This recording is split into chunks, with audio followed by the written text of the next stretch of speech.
Lionel Alexander Tate was born on January 30th, 1987, is the youngest American citizen ever sentenced to life imprisonment without the possibility of parole. In January 2001, when Tate was 13, he was convicted of first-degree murder for the 1999 battering death of 6-year-old Tiffany Eunick in Broward County, Florida. On July 28, 1999, Tate was left alone with Eunick, who was being babysat by Tate's mother. While the children were downstairs playing, Tate's mother called to them to be quiet.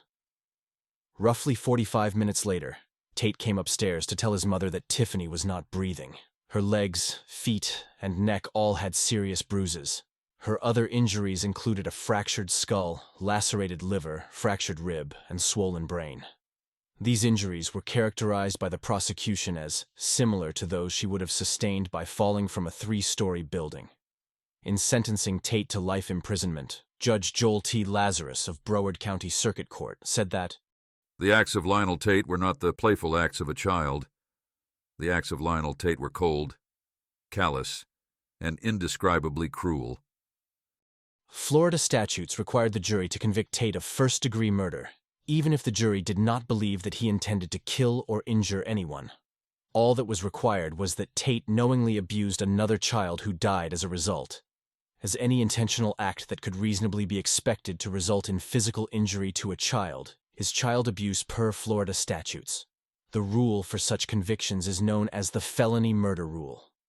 The sufficient conditions of the felony murder rule were listed by the Judge Joel T. Lazarus during sentencing.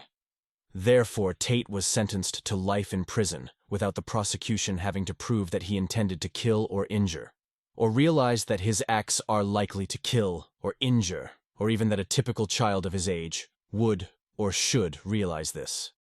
The sentence was controversial because Tate was 12 years old at the time of the murder, and his victim was 6. He was the youngest person in modern U.S. history to be sentenced to life imprisonment, bringing broad criticism on the treatment of juvenile offenders in the justice system of the state of Florida.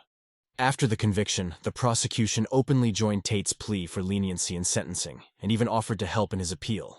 The trial judge criticized the prosecution for compromising the integrity of the adversarial system and said that if the prosecution felt that life imprisonment was not warranted, they should not have charged him with murder in the first place. In January 2004, a state appeals court overturned his conviction on the basis that his mental competency had not been evaluated before trial.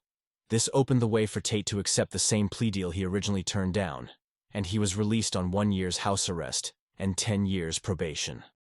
On May 23, 2005, Tate was charged with armed burglary with battery, armed robbery, and violation of probation. Tate threatened a Domino's pizza delivery man with a handgun outside a friend's apartment after phoning in an order. The delivery man dropped the 4 pizzas and fled the scene. Tate then re-entered the apartment, assaulting the occupant who did not want Tate inside. The delivery man called the police upon reaching the Domino's store and returned to identify Tate, but no gun was recovered.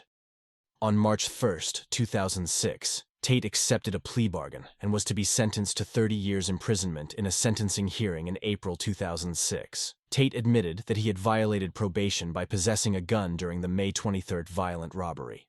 But he has refused to answer questions about where he got and where he disposed of the gun.